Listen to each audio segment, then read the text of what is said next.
Olá pessoal, estamos aqui com mais uma aula, agora a lição de número 13, Ruth, capítulo 4. Boaz casa-se com Ruth e gera filhos. Já quero pedir a você, se inscreve no canal, deixa seu like, participa juntamente conosco, nos dá essa força aí pessoal, nos ajuda a chegar aí aos 1000 inscritos, tá bom? Então vamos lá, iniciando a lição de número 13, já finalizando a nossa revista. Lição 13, como eu já falei, Ruth, né? Boaz casa-se com Ruth e gera filhos. Leitura bíblica com todos.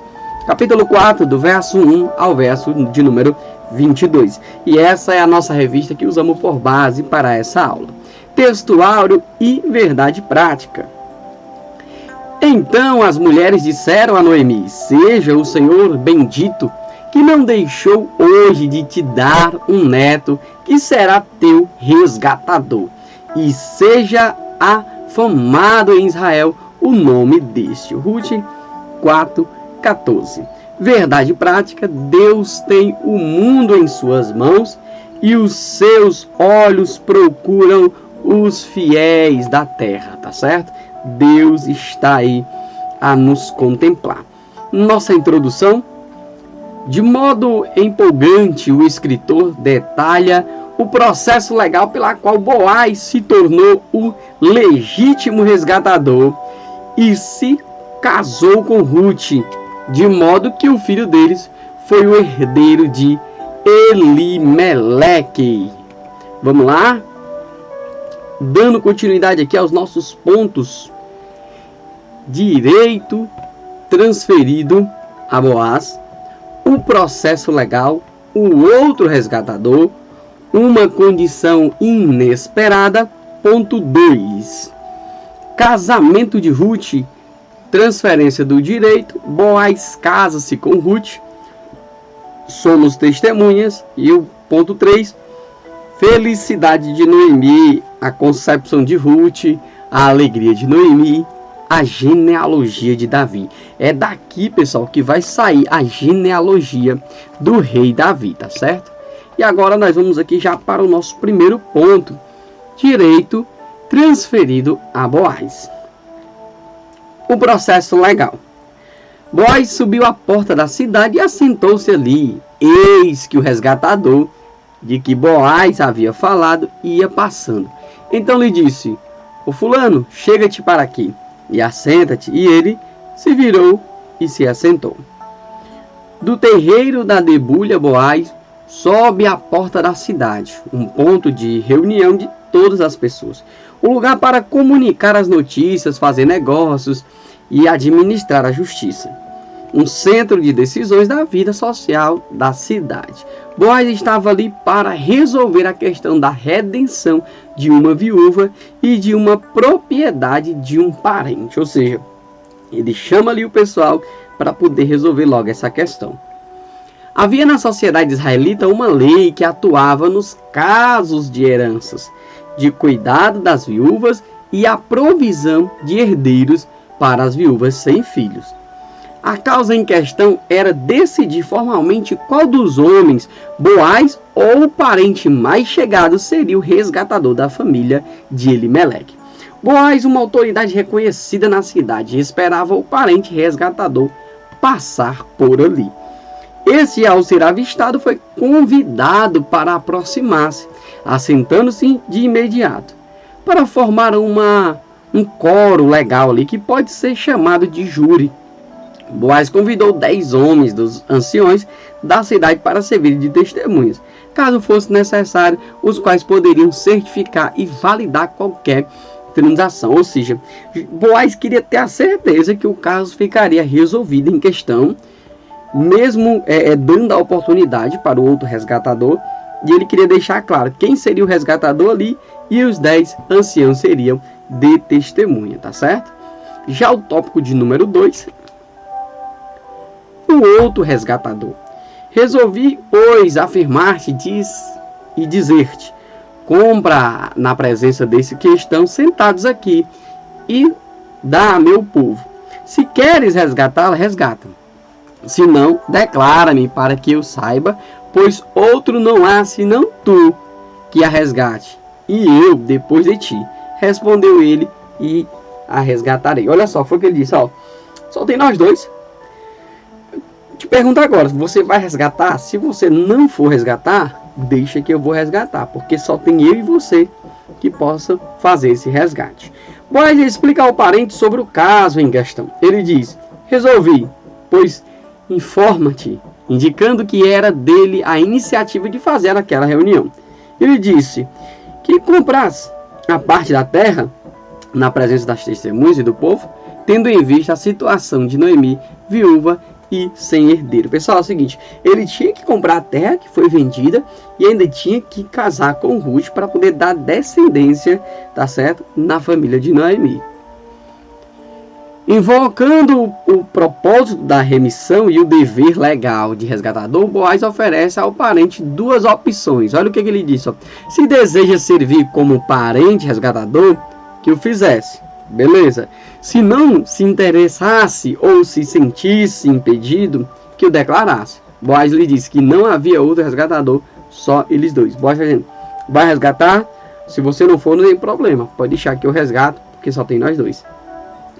É possível que isso tenha estimulado o ego do parente diante do único concorrente. Então diz: eu resgatarei. Com isso, o parente assume seu dever de ser o resgatador de Noemi. Ponto 3. Uma condição inesperada. Disse, porém, Boaz: no dia em que tomares a terra da mão de Noemi, também a tomarás da mão de Ruth, a moabita, já viúva, para suscitar o nome do esposo falecido sobre a herança dele. Antes do parente se dirigir às testemunhas e declarar que faria a redenção da propriedade, Boaz explica que, ao comprar a terra de Noemi, também teria que casar-se com Ruth para suscitar o nome do esposo falecido sobre a herança dele. Pessoal, é aqui onde está o pulo do gato. O cara não vai querer. Por quê? Eu vou ter que comprar a terra que foi vendida, eu vou ter que casar com Ruth, os filhos que nascerem não vão levar o meu nome, vai ser conhecido como os filhos de um outro parente. E aqui o cara não vai aceitar. Ao tomar conhecimento dessa obrigação, ele declinou do seu direito em favor de Boaz e justificou que não poderia efetuar o resgate para não prejudicar a herança dele. Olha só, ele não queria prejudicar as suas posses, os seus bens. Era isso que o cara estava preocupado. Já Boaz pensou totalmente diferente.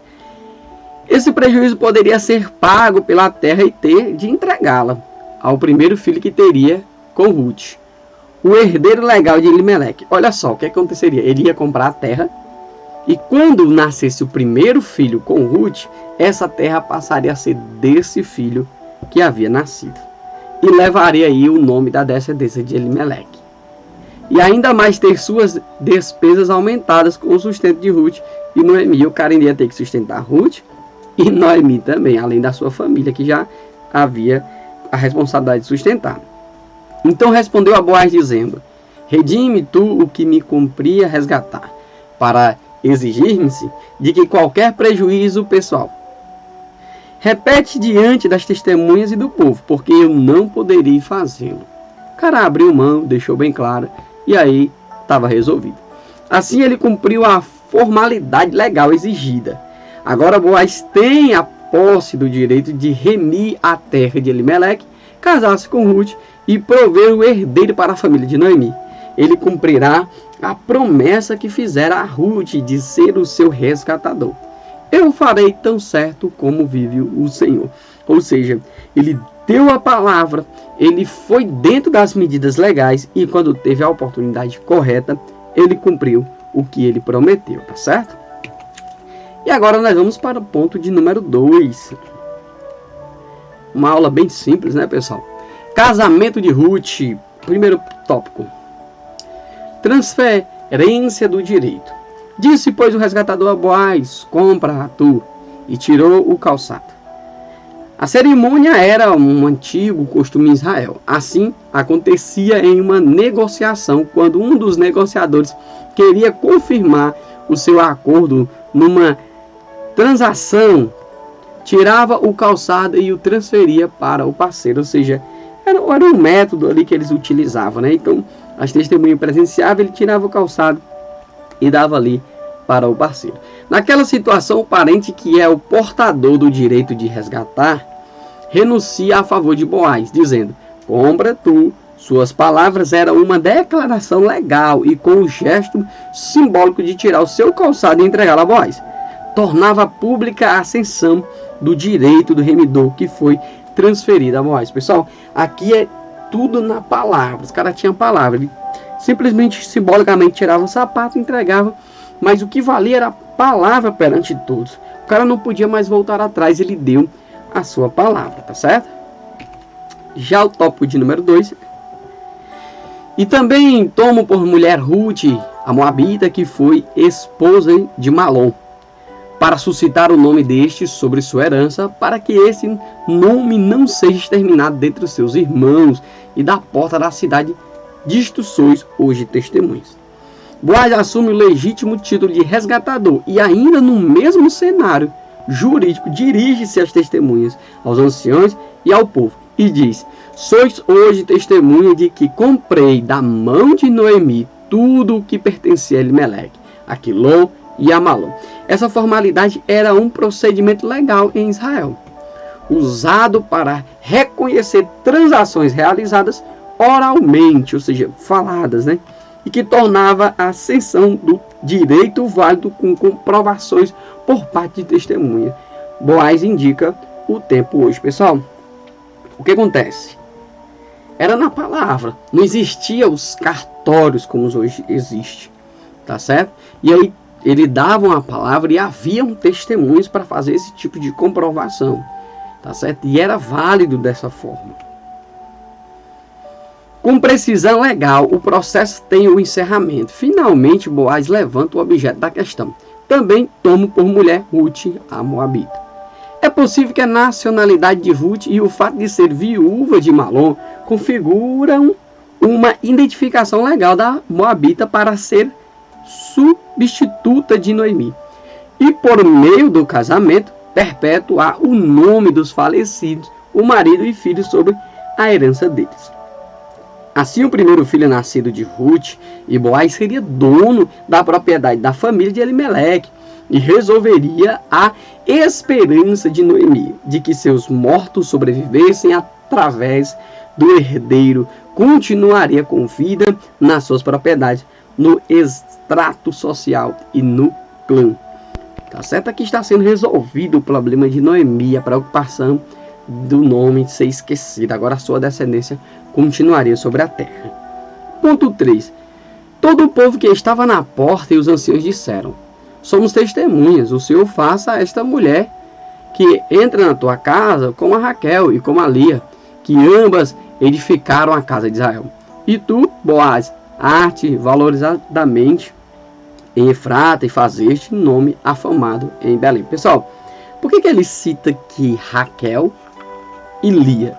Lembrando que as 12 tribos de Israel, que veio da descendência de Jacó, ele tinha essas duas esposas. Então nasceram a partir daqui dessas mulheres, aí as 12 tribos, né, a linhagem das 12 tribos. A aprovação das testemunhas, as declarações de Boaz, legitimava e encerrava a transação. Mas as manifestações delas foram além, desejando que a bênção de Deus estivesse sobre Boaz e sua esposa. Desejaram que Deus fizesse de Ruth como Raquel e Lia, as duas esposas de Jacó, e as genitoras da nação de Israel. Nesse pedido, está explícito que Deus desse fertilidade a Ruth para ser mãe de uma dinastia descendente. E o que? Uma descendência que traria aí o rei de Israel conhecido, que é o rei Davi, provendo um herdeiro para Elimeleque. A Boaz desejaram que ele fosse valoroso e afamado em Belém, e sendo progenitor de uma grande e próspera família em Efrata. O desejo era que viessem muitos, mas muitos filhos. Por fim, para encerrar as manifestações, as testemunhas e os anciões disseram que o sucesso de Boaz somente seria possível por meio da prole que o Senhor te der desta jovem. Ao mencionar desta jovem, eles afirmam que os descendentes de Boaz viriam do seu casamento com Ruth. Olha só, ministraram aí a bênção sobre a vida, sobre o casamento de Ruth, né? Ponto 3, felicidade de Noemi. Tópico 1, a concepção de Ruth. Assim tomou Boaz a Ruth, e ela passou a ser sua mulher. Coabitou com ela, e o Senhor lhe concedeu que concebesse e tivesse um filho. Depois do ocorrido na porta da cidade, o escrito e econômico nas palavras diz que Boaz e Ruth se casaram. E destacou que o Senhor lhe concedeu que conhecesse e assim tivesse um filho. O escritor ele foi bem rápido, bem objetivo, né, em suas palavras. Ele vai lá em poucas palavras e diz, olha, Boaz casou com Ruth e tiveram um filho. Na sociedade belamita, Ruth começou como serva, depois como uma jovem e por fim como a esposa de Boaz, resultando assim naquilo que Noemi tanto desejou no início e mais recentemente planejou, que Ruth tivesse um lar, segurança e fosse o que? Mãe. As mulheres da cidade de novo se fazem presentes na vida de Noemi, louvando a Deus por ter dado a ela um neto que manteria viva a descendência de Elimeleque. Elas abençoaram o menino, desejando que ele fosse afamado, como os anciãos desejaram a Boaz, porém de maneira mais extensa, não só na cidade de Belém, mas entre toda a nação. Agora a bênção é ministrada sobre a vida desse menino. Essa celebração contribuiu para concluir com alegria a história de Noemi, que no início era de desolação e vazia. Agora reflete a concretização ao ter os braços e colo cheios com a esperança desejada. Ou seja, a vida dessa mulher foi totalmente transformada. Onde só havia tristeza, veio a ter a alegria. A alegria de Noemi. As vizinhas lhe deram o nome, dizendo, a Noemi nasceu um filho, e lhe chamará Obed, esse o pai de Jessé, pai de Davi. As mulheres falam dos benefícios que o menino proporcionaria a Noemi, e ele seria o resgatador da vida de Noemi, trazendo sua alegria de volta, impedindo a extinção da família de seu falecido esposo. Ele seria o consolador de sua velhice por todos os dias da sua vida. Ele provaria para que não faltasse o pão sobre a sua mesa. Ele seria o provedor, tá certo? Ruth, que se manteve silenciosa na cena e honrada pelas mulheres por sua bondade, pois tua nora que te ama o deu à luz, e ela te é melhor do que 7 filhos. Parece estranho Ruth ser tratada de nora de Noemi, agora casada com Boaz. Olha só, pessoal, que cenário incrível, né? Nasceu agora um menino, esse menino impediria a extinção da família, ele seria como provedor, e aqui nós vemos aqui Ruth sendo honrada e Noemi está aqui felizmente, está alegre, está contente, está com uma nova vida, né? Uma alegria profunda agora em seu coração. Isso demonstra que Ruth e Noemi mantinham relacionamento mútuo de respeito e amabilidade, mas a condição foi mantida por causa do resgate. Olha só, pessoal, por que Ruth ainda era considerada como nora? Então elas tinham esse vínculo, né? Essa ligação que elas fizeram, essa aliança, e aí essa intimidade as duas mantiveram, né? Na expressão, ela te é melhor que 7 filhos, as mulheres mostram a simbologia desta condição para aqueles dias. Ter 7 filhos era uma bênção divina e uma grande honra, e se fosse muito melhor pelo valor atribuído aos homens. Olha só, se as pessoas tivessem 7 filhos, que o número 7 dentro da numerologia é tido como um número perfeito, já era excelente. Ainda mais se fossem 7 homens, aí seria mais excelente ainda para aquele momento, tá certo? Servir nas guerras, no trabalho, na administração e na proteção dos bens. Os homens, eles eram ensinados a fazerem isso. Ou estarem na guerra, ou estar trabalhando, como protetores, como administradores. Noemi faz um simbólico gesto enquanto ouvia silenciosamente as amigas e fecha o círculo da sua vida. Tomou das mãos das mulheres o menino e o pôs no regaço e entrou na casa dela para cuidar dele. Diante disso, elas exclamam a Noemi: nasceu um filho, relembrando o lamento dela. Antes, fazia, agora vivendo sua completude. Para finalizar, as mulheres deram nome ao menino e lhe chamaram Obed, que lhe quer dizer trabalho, servo, né? Pessoal, olha a coisa interessante aqui, ó. Ela antes era uma mulher vazia, agora está vivendo a sua vida com uma imensa plenitude. E uma coisa interessante é que um menino foi dado a Noemi. Você não vê, é que dizendo, ela tem apenas um neto. Não, é como se o próprio menino fosse o filho dela. É aquela história, a avó é mãe duas vezes, vô é mãe, é pai duas vezes, né? Então a gente tem que ver isso. E quem deu o nome foi as mulheres, que deu o nome de Obed, tá certo? Então vamos lá, continuando. E aí o tópico de número 3. A genealogia de Davi vai vir aqui. Boaz gerou Obed, Obed gerou Jessé e Jessé gerou a Davi. O autor, encantado com o fim da história, exalta o menino Obed com um brado de alegria. Esse é o pai de Jessé, o pai de Davi, portanto, um antepassado ilustre que certamente contribuiria para a certificação da autenticidade do reino de Davi. Além de ser um descendente de Judá, uma das suas principais famílias, da qual o próprio Davi descendia. Nesta lista, Boaz ocupa o 7º lugar, o de antepassado, honrado, um notável e reconhecido. Boaz, o herói da história, e o honrado ancestral de Davi, em todos os eventos retratados em Ruth. É entendido que a providência divina e contínua ao longo da história, do presente e do porvir. Então nós vemos que essa provisão divina ela é contínua. Você vê que vai ficar na história, na linhagem aí, Boaz, Obed, Jessé, Davi e assim sucessivamente, tá certo? E agora nós vamos para a nossa aplicação pessoal.